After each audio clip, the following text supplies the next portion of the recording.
Okay. Good morning. So आज आपण solve करत आहोत application of first order differential इक्वेशनचे न्यूमरिकल्स. त्याच्यामध्ये न्यूमरिकल नंबर 2 एकदम शॉर्ट मध्ये आणि क्विकली आपण ह्याला सॉल्व करतोय without wasting time. So second numerical काय आपलं फाइंड द ऑर्थोगोनल ट्रॅजेक्टरीज. तुम्हाला माहिती आहे आता ऑर्थोगोनल म्हणजे परपेंडिक्युलर ट्रॅजेक्टरी आपल्याला त्याला फाइंड आउट करायचं that is curve of straight line.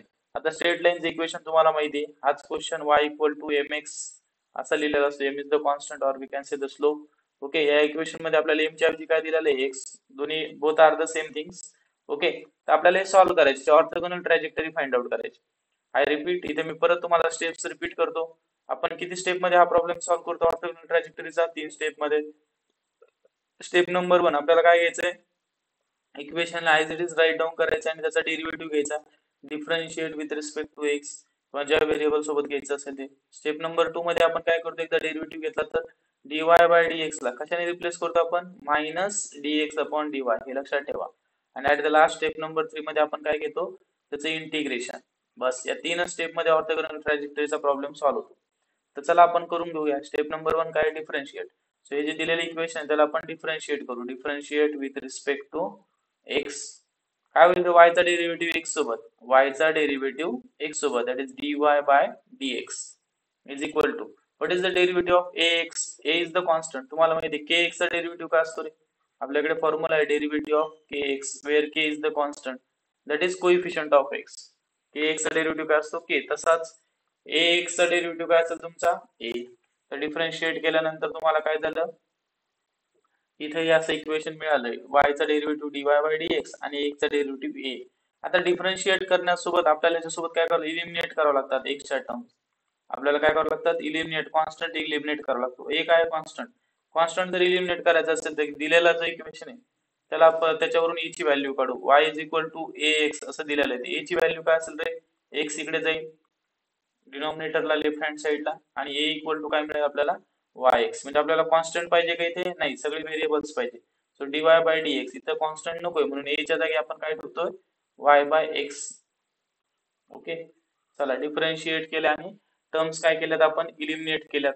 काय आलं टर्म आपला, इक्वेशन काय आलं, dy by dx is equal to y upon x. Okay, now next step is that, काय करायचं आपल्याला, रिप्लेस करायचं dy बाय dx ला minus dx by dy.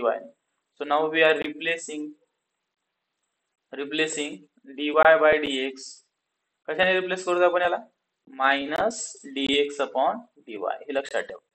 So dy by dx जिथे दिसेल त्याच्यात काय लिहिणार आपण, minus dx upon dy is equal to y by x.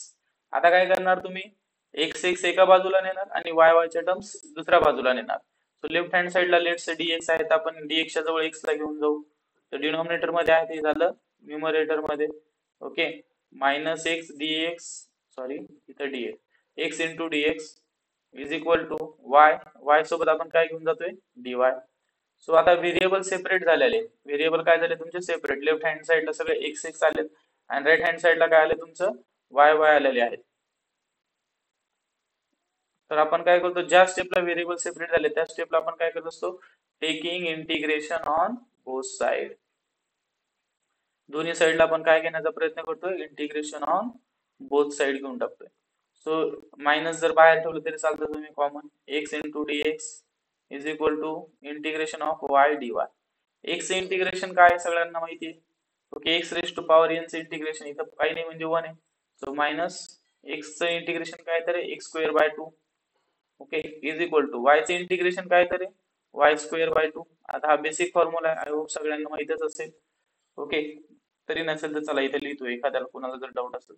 x raise to power n चा फॉर्म्युला वापरला आपण. Integration of x raise to power n काय असतं, x raise to power n plus 1 upon n plus 1. इथे n ची value 1 ठेवली. Okay, चलो let it be.